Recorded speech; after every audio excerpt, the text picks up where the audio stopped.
Conversationalists, welcome. It's Erickson here across the fruited plain, and I am delighted to have you with me. On the TV behind me or in front of me, I guess I should say, is the Carter funeral. I cannot believe they sang Imagine, the communist anthem, at Jimmy Carter's funeral. After telling us what a great Christian he is, you literally are going to have them sing a song, Imagine There's No Heaven.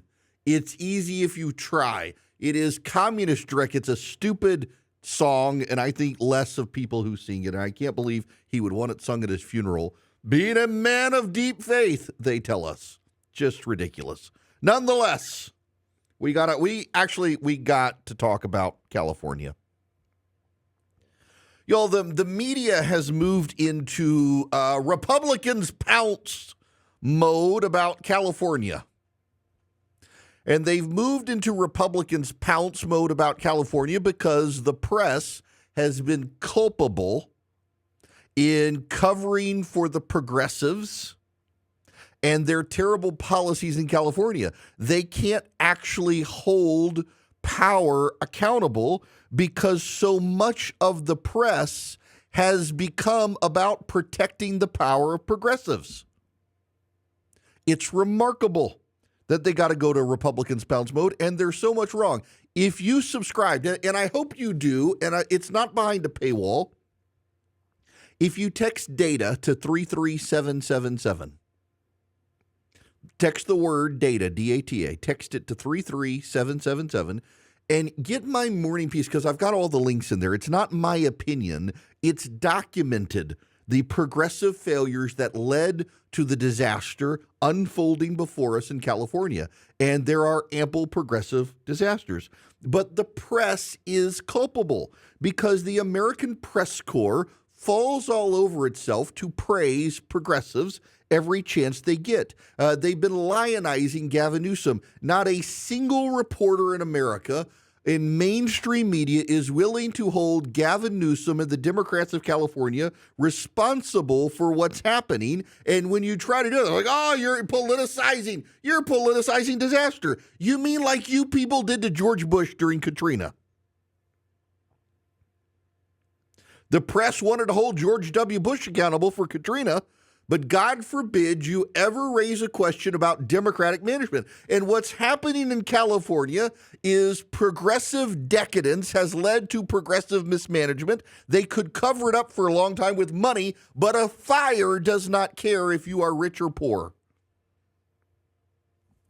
And if you want an example of press cover-up and complicity in this, I'm going to play you this clip. This is a local anchor on Fox 11 in California, and listen to his belittling comment about Rick Caruso, the former mayoral candidate, talking about the fire hydrants being out of water. The firemen do not have water in California. Listen to what happens to this anchor.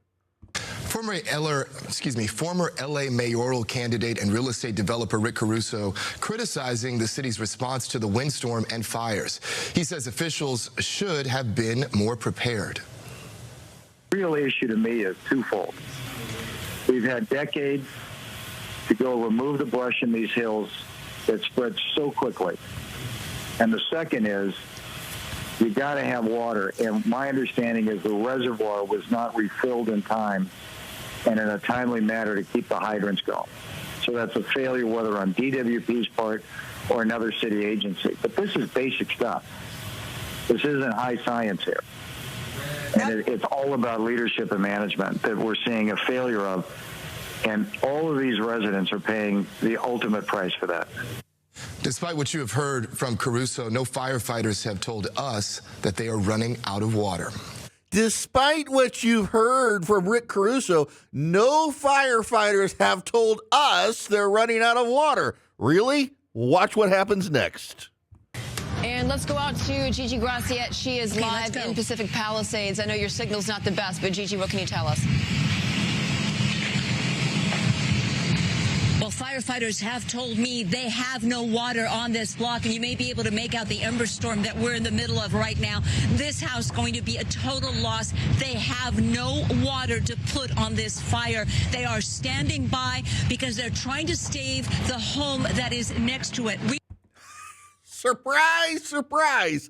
That snotty reporter, like, no firefighters have told us they're out of water. It was literally in the Los Angeles Times, by the way, that the firefighters had run out of water. But this reporter's like, no one told us, even though Rick Caruso says it. Will that guy be fired? Of course not. Will any reporter in Washington be fired for covering for Joe Biden and claiming he had competence? Of course not. The press at this point is just a protector of progressive privilege and power. It's why no one trusts them anymore. They could have asked questions. Well, one reporter did. There's a punchline to this. Karen Bass was a former congresswoman. She became mayor of Los Angeles. She beat Rick Caruso. Progressives turned out for her. Barack Obama threw his lot with her.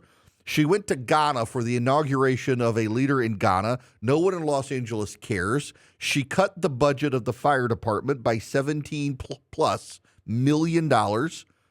Diverted over $1 million to DEI initiatives within the fire department. They even sent surplus supplies to Ukraine. Now, pause here. A lot of conservatives want to make a big deal about what they sent to Ukraine. The reality is the equipment they sent to Ukraine is not an issue here. I bring it up because it shows you that all of the causes, DEI, Ukraine, whatever, the supplies they sent to Ukraine, no one in Los Angeles says it matters. It was hoses, it was bandages, it was excess helmets, things like that. None of that stuff is a problem right now. The problem is the DEI stuff where they decided to fire anyone who didn't take the COVID vaccine, among other things, and then a rehire based on DEI. We'll get to that. But first, Karen Bass, she's on her way back from Ghana. And a reporter on the jetway to get on a plane recognizes her. Listen to her lack of responding. Do you owe citizens an apology for being absent while their homes were burning? Do you regret cutting the fire department budget by millions of dollars, Madam Mayor? Have you nothing to say today? Can you back up? Appreciate it. Have you absolutely nothing to say to the citizens today? Elon Musk says that you're utterly incompetent. Are you considering your position? That's 2 minutes of questioning. She doesn't answer. She just stands there. Here's the punchline. That was an Irish reporter for Sky News who happened to recognize her. It was not a Los Angeles reporter. It was not an American reporter. It was a foreign reporter. Time and time again, the tough questions for Joe Biden have come from the foreign press, not the American press. The American press is too busy on their knees in front of these Democrats, propping them up. The American press corps does not wish to hold progressives accountable. I have the receipts. If you text data to 33777, you can get my morning piece. And I got the receipts of Democratic incompetence in California. And I should begin the way I begun the piece this morning. Let me read you this quote. February was the wettest month in downtown Los Angeles since 1998. With over 12 inches of rain drenching the city, it was the fourth wettest February and the seventh wettest month overall in the city's 150-year recorded history. That's Judson Jones in the New York Times in March of last year, 2024. Less than a year ago, Los Angeles had record-setting rainfall. Today, the fire hydrants in Los Angeles are dry because the reservoir is out of water. California hasn't built a reservoir since 1979. In 2014, this is from the Associated Press, in the middle of a severe drought that would test California's complex water storage system like never before, voters told the state to borrow $7.5 billion and use part of it to build projects to stockpile more water. 7 years later, the drought's come and gone, replaced by an even hotter and drier one that's draining the state's reservoirs at an alarming rate, but none of the more than half dozen water storage projects scheduled to receive the money have been built. That was from 2021. We're now in 2025, and still not a single reservoir has been built that was approved by voters in 2014. In fact, they were supposed to start one in 2024. It's not going to be started until this year, and it won't be finished until 2030. And that's just one reservoir. The fires don't care whether people support these policies or not. I've seen conservatives cheering on that Mark Hamill, who played Luke Skywalker, his house is burned down. And I've seen people on the right cheering it on. He gets what he deserves for supporting these progressives. I've also seen what's his name? James, what's his name? Who is a conservative actor in Hollywood, and progressives have been cheering on his house burning down. That's gross. You've broken your humanity if you're looking at this tragedy and you're thinking, ha, they get what they deserve. Over 2 million people in Los Angeles voted for Donald Trump. More than the populations of 15 states voting for Donald Trump. The fire doesn't care whether you supported Trump or Harris. It doesn't care whether you're conservative or progressive. It doesn't care whether you're rich or poor, famous or not. James Wood, thank you, Charlie. James Wood's house burned. Fires don't care. Wishing ill on these people is a sign that you have become poisoned by your politics. But we can recognize the policies that led to this. The mountain brush has been unpruned for 30 years. On December 16, 2024, Richard Schmad wrote in the Washington Examiner that the U.S. Forestry Service had spent hundreds of thousands of dollars on DEI workshops while failing to meet federal goals for forest management. The Associated Press from June 2023, quote, federal land managers are scrambling to catch up after falling behind on several of their priority forests for thinning, even as they exceeded goals elsewhere. They've skipped over some high-risk communities to work in less threatened areas. Hindering the Forest Service nationwide is a shortage of workers to cut and remove trees on the scale demanded. Why is there a shortage? Because they decided to prioritize diversity, equity, and inclusion hiring policies over just hiring competent people quickly.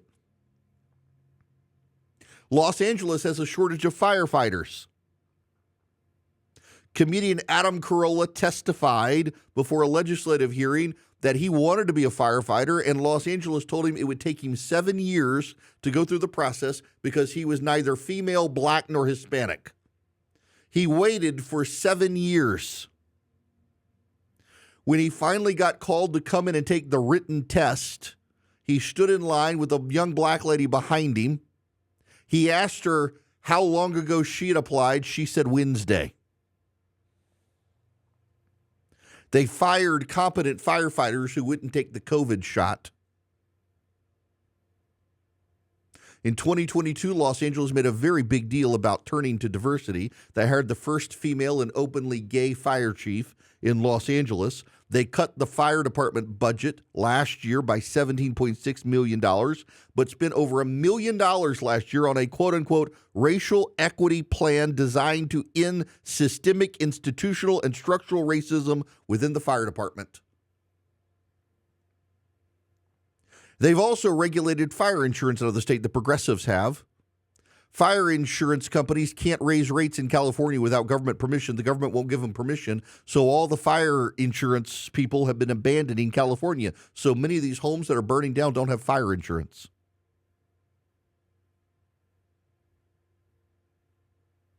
Environmentalists sued to block Los Angeles County from clearing areas in the hills that they thought might be prone to fire because the environmentalists said it would cause ecological devastation. It has all come together now. The environmentalists didn't want them to cut things down. The Forestry Service couldn't cut anything down because they didn't have the manpower because of DEI requirements for hiring. The fire department is short of firefighters because they fired them over the COVID vaccine, and they've been slow to hire replacements because of DEI regulations. They don't have reservoirs. The fire hydrants are dry because a city by the sea has no access to water because they won't do what they need to do to make sure they have water. Progressive management becomes utopia. And that utopia becomes dystopia. And that dystopia in California has literally created a hell on earth now. These are the policies of progressives, and the press in America has been complicit, refusing to hold power accountable when that power is in the hands of the progressives. They could have asked tough questions, and the only one who's done so is an Irish reporter on a plane ride because he happened to recognize the mayor of California or the mayor of Los Angeles. It took a foreign reporter to ask Karen Bass tough questions, and she had no answers. Want to be on the show? From the bottom of my heart, grace is when we give people things they don't deserve. When God gives us things we don't deserve, that's grace. Mercy is sparing us from things we do deserve. When God gives us mercy, he spares us from the things that we deserve. There are a lot of people who become so poisoned by politics, they're looking at the situation saying, these people get what they deserve. They voted for these policies. Be a human being and exercise some mercy. Exercise some grace. The politicians have a lot to be accountable for. The people voted for politicians who were supposed to take care of them. The political class has failed. Don't attack the people who are losing everything. Don't attack the people who are victims of Mother Nature. The people who are most poisoned by politics are the people who do that. And if you're doing that, you need an antidote to politics. And part of that antidote has probably got to be you need to check out from politics. It is the most poisoned character that cheers on destruction and says you got what you deserved. Don't be that person. And if you're trying to defend being that person, understand that you're actually part of the problem in the country right now. You're part of the problem. No one deserves the destruction. To a degree, we all do. We've all fallen. But show some mercy, exercise some grace and compassion. Love your neighbor. Let God sort it out. You can say God is sorting it out, but you got a job to love your neighbor. Don't be wishing bad things on other people. That's what people who have lost their way in the world do. And please don't lose your way. There are people suffering, struggling, dying. They've lost everything. Being a cheerleader for that destruction because these people don't share your politics makes you part of the problem. Don't be that guy, please. There's enough of that already. I got to comment on this. I saw the Carter funeral, and Barack Obama sat right next to Orange Adolf Hitler and cracked jokes. They were laughing. They were chatting. They were having a good time with Kamala Harris sitting stoically in front of them. How is it that Barack Hussein Obama can have a good time with Donald Trump? I thought Donald Trump was the second coming of Hitler. Why would you laugh at one of Hitler's jokes? George W. Bush came in. I thought it was very funny. Comes in, pats Barack Obama on his stomach, kind of taps him on the stomach, walks past. George W. Bush is going to be the most normal person to have ever been president of the United States. He's like, hey, bro, what up? Sat down next to him. It's funny. Michelle Obama, nowhere to be seen. They claim she had a scheduling conflict. She's in Hawaii. I wouldn't want to come home for a funeral anyway if I was in Hawaii, but she's in Hawaii. She probably didn't want to sit next to Donald Trump, which she would have in the order stuff. You know, so George and Laura Bush are there. They get along with everybody. But yeah, Obama and Trump laughing it up before the funeral. How are you laugh when democracy is on the line, Barack Obama? How dare you laugh at anything Donald Trump said? When we come back, the fact checkers, Delinda Est. We need to get rid of them. Nate Silver has a piece I want to get to on the fact checkers, and the Washington Free Beacon has a piece. But I want to tell you a little more expansively my issue with fact checking that involves me personally on two fronts. Because I actually think here's what happened. The press started to lose people's trust. So what the press did is they decided to start doing fact checking to try to control the narrative. It never was about telling people what was true. It was about telling people what the press wanted you to believe was true. And so they came up with fact checking, and they bullied various entities into embracing the idea that they were actually being factual, and they're not. Fact checkers sometimes can serve a purpose, but overwhelmingly the way it became for the media was a cudgel against anyone they disagreed with, and overwhelmingly it was conservatives. In fact, the data shows that when the fact checkers have to correct themselves, overwhelmingly, more than 70% of the time, when the fact checkers then have to correct their own facts, it's because they have checked a conservative and said it wasn't true, and they had to change it to it was true.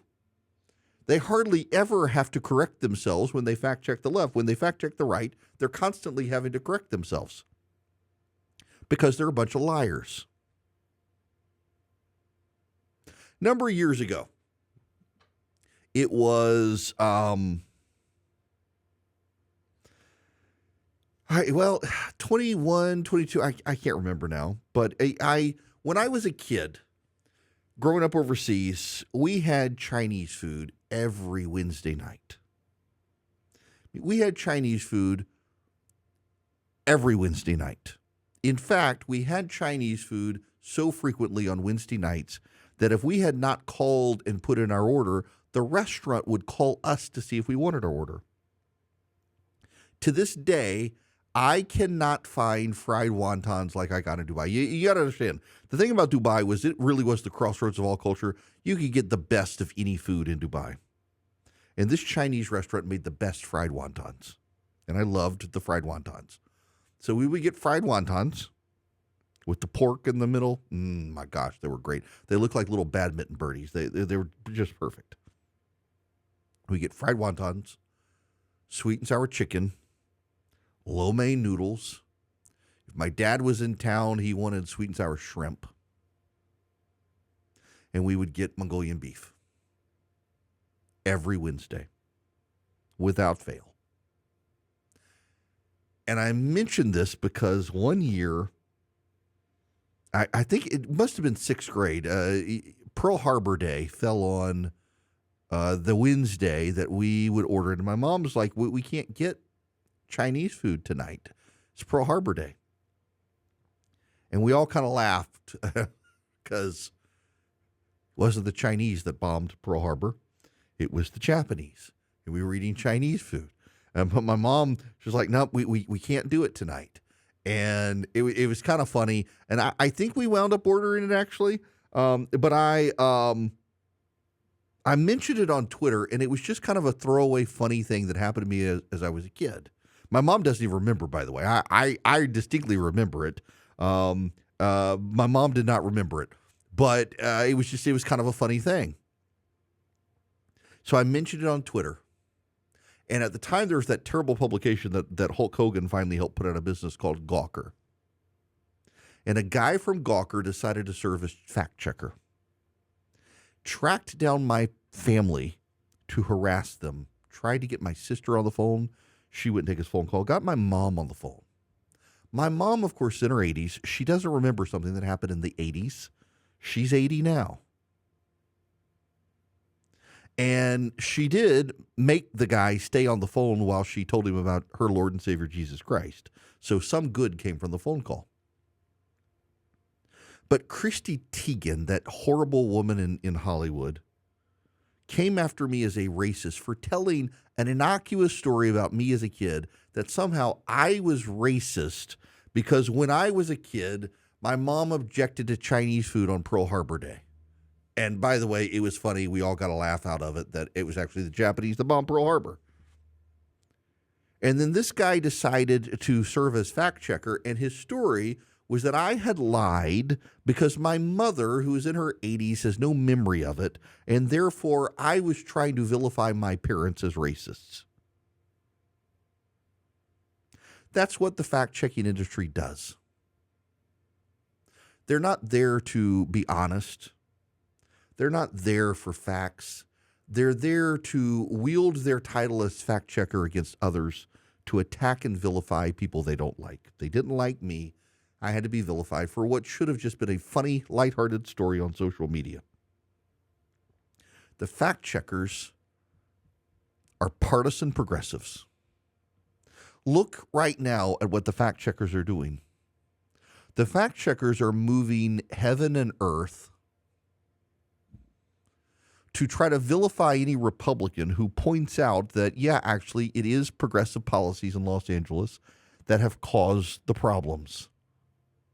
It is progressive policies in Los Angeles that have, in fact, caused the fire hydrants to run dry. It is the progressive policies in Los Angeles that have caused a firefighter shortage. It is the progressive policies in Los Angeles that have denied people the ability to clear the underbrush that's now all on fire.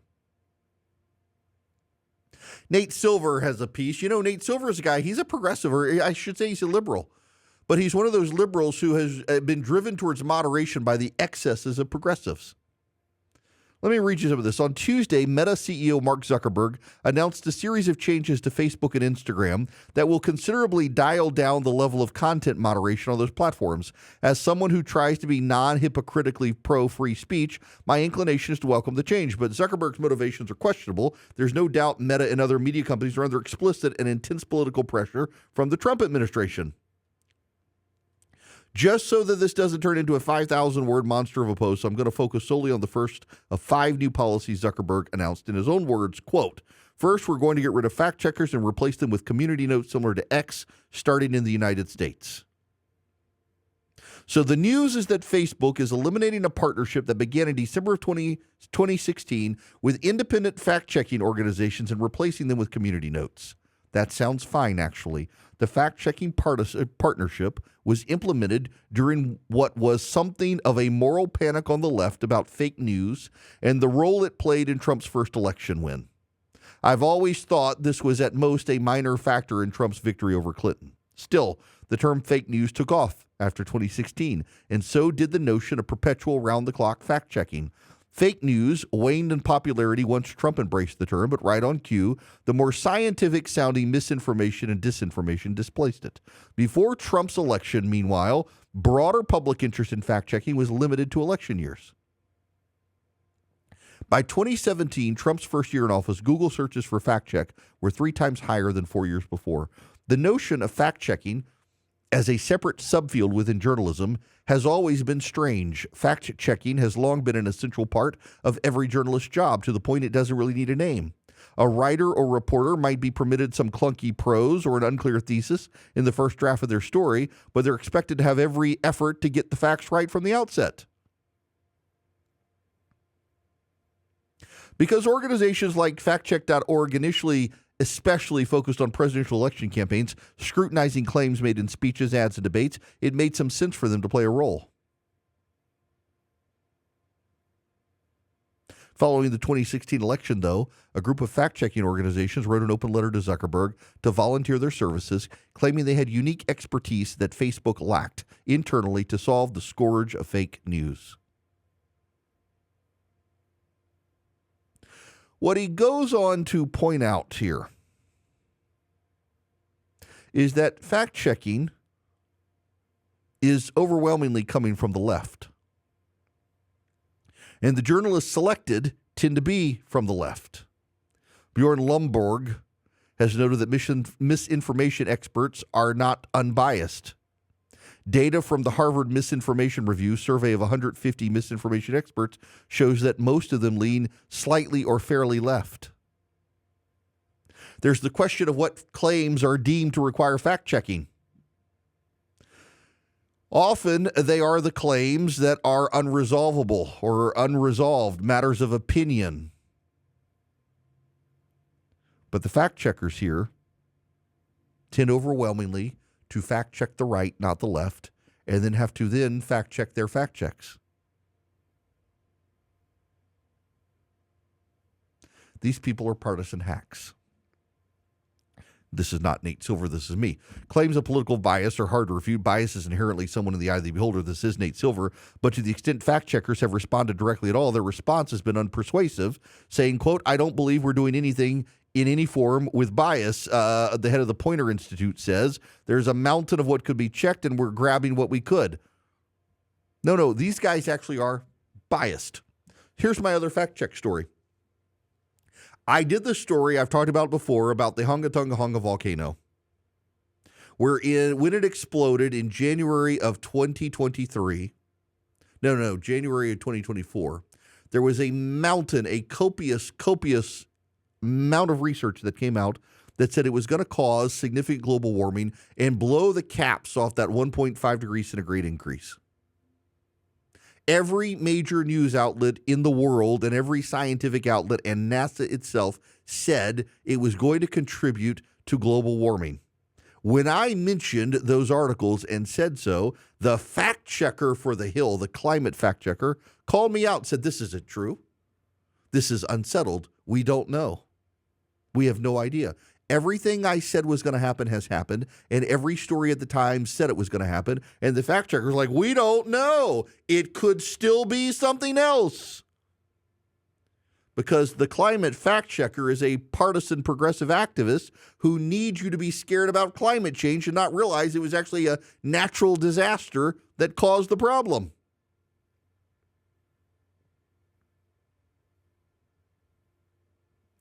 When the Washington Free Beacon reported on Joe Biden's mental decline and ran a story about him getting stuff wrong on a teleprompter, the fact checkers reported them for lying to Facebook, downgraded their account. Why?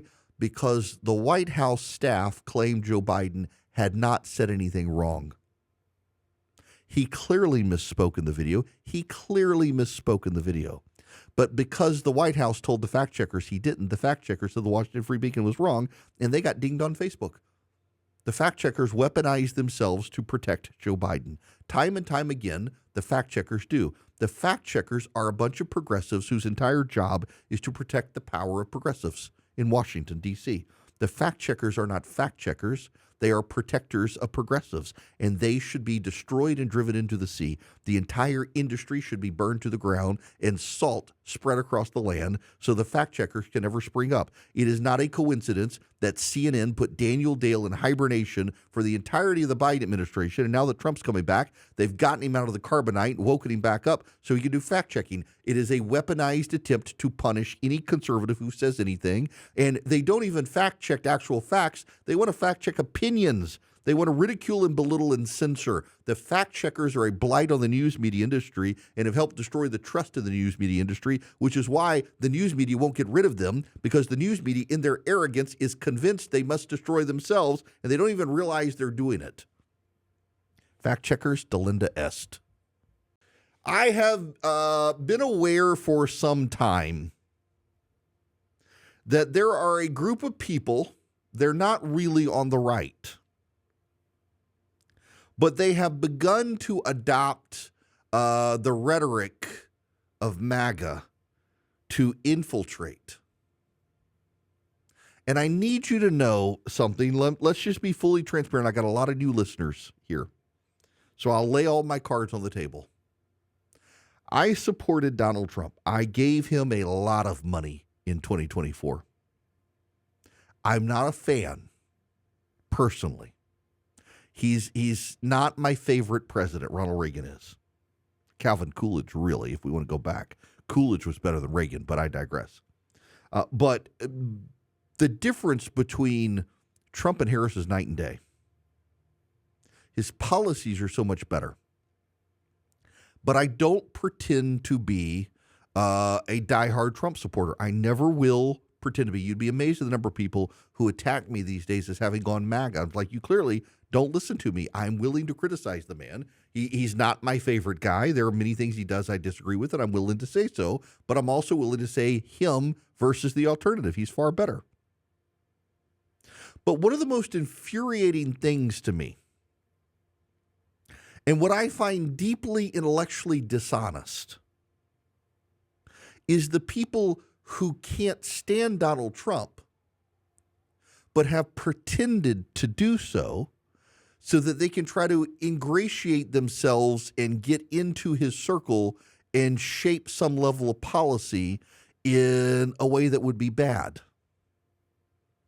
We've begun to see, for example, divisions of people. Take like Vivek Ramaswamy. Many of you like him.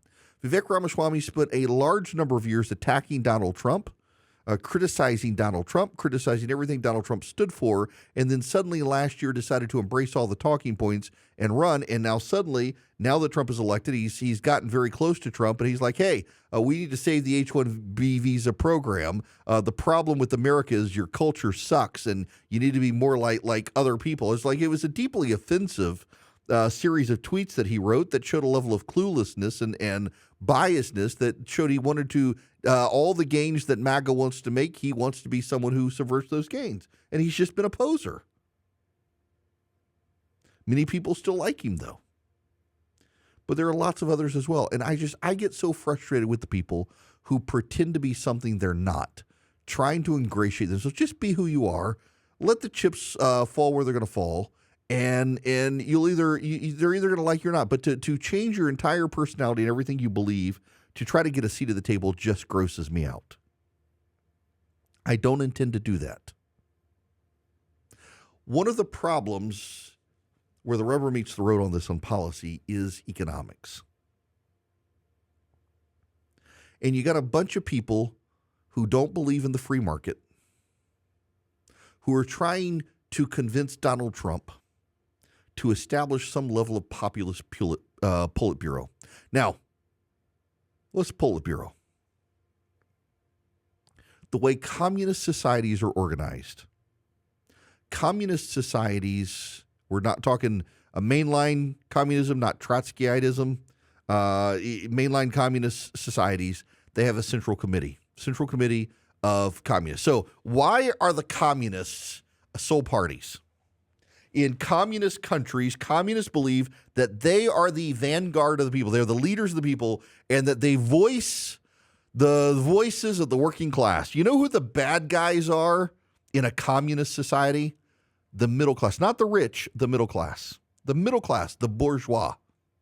It's not the rich who are the problem in a communist society. One, because people never get rich. It's the middle class, because the middle class, they're the shopkeepers. They're the small businesses. And in every society, including our own, it's small businesses disproportionately impact the economy because that's where most people work. Most people don't work for a Fortune 500 company. They work for a small business. And so the middle class were the bad guys. The working class, they were the vanguard of the revolution. And the working class would appoint the Central Committee. The Central Committee would appoint a Politburo. The Politburo would appoint a General Secretary. And the General Secretary served as the dictator, with the Politburo carrying out public policy. In theory and on paper, the Politburo was accountable to the Central Committee. In reality and in practice, the Politburo reigned supreme and the Central Committee lived in fear of the Politburo. That's the way it works in China today. That's the way it works in North Korea. That's the way it works in Cuba. That's the way it worked in the Soviet Union.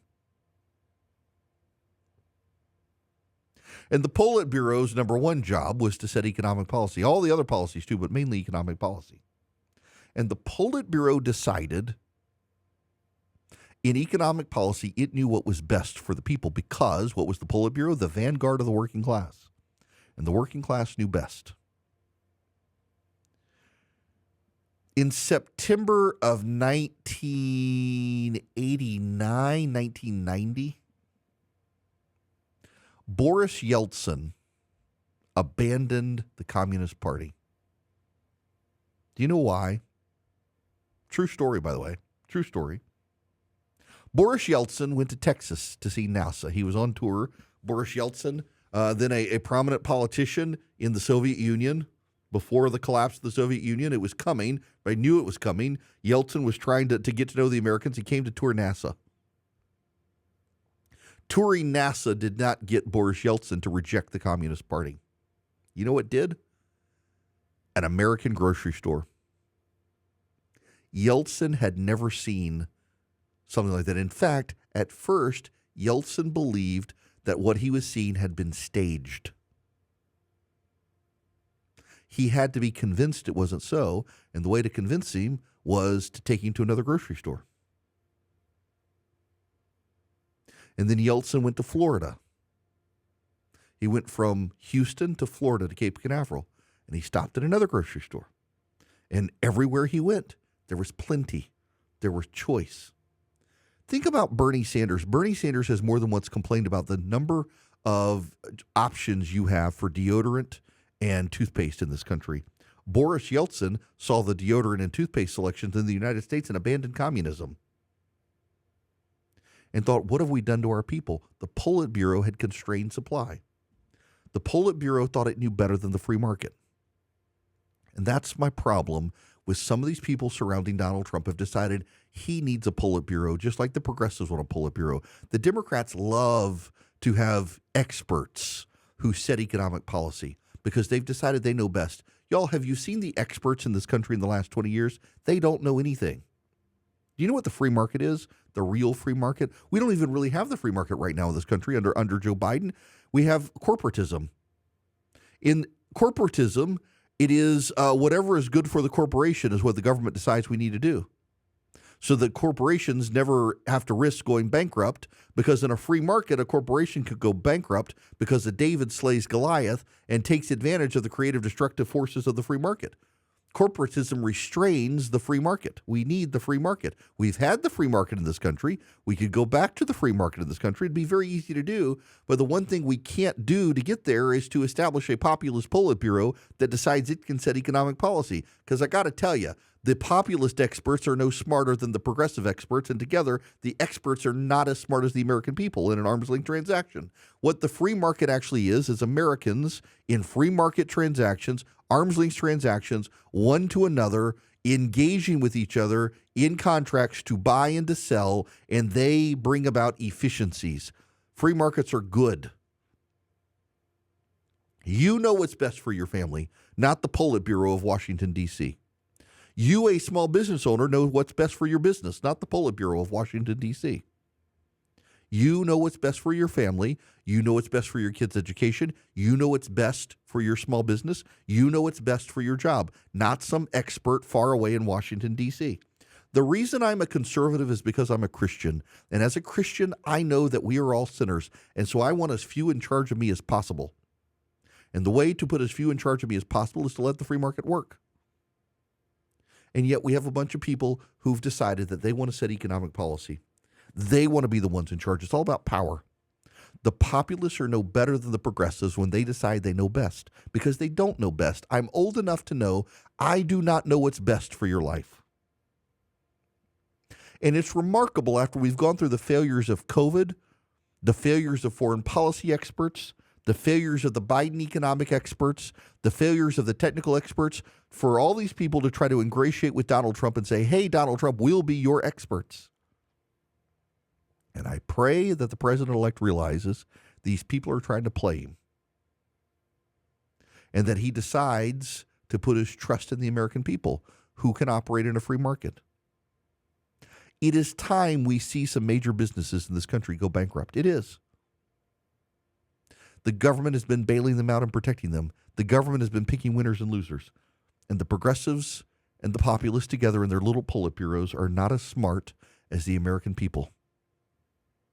We need not just to defend the free market, defend it, we need to bring it back.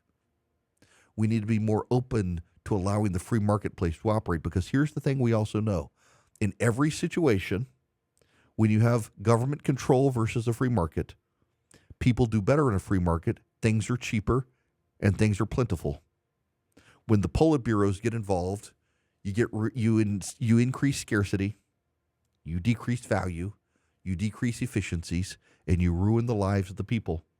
You look at China, look at North Korea, look at Cuba, look at Venezuela, look at the Soviet Union, look at California, look at these progressive states who've relied on experts. Stop trying to rely on experts and unleash the free market.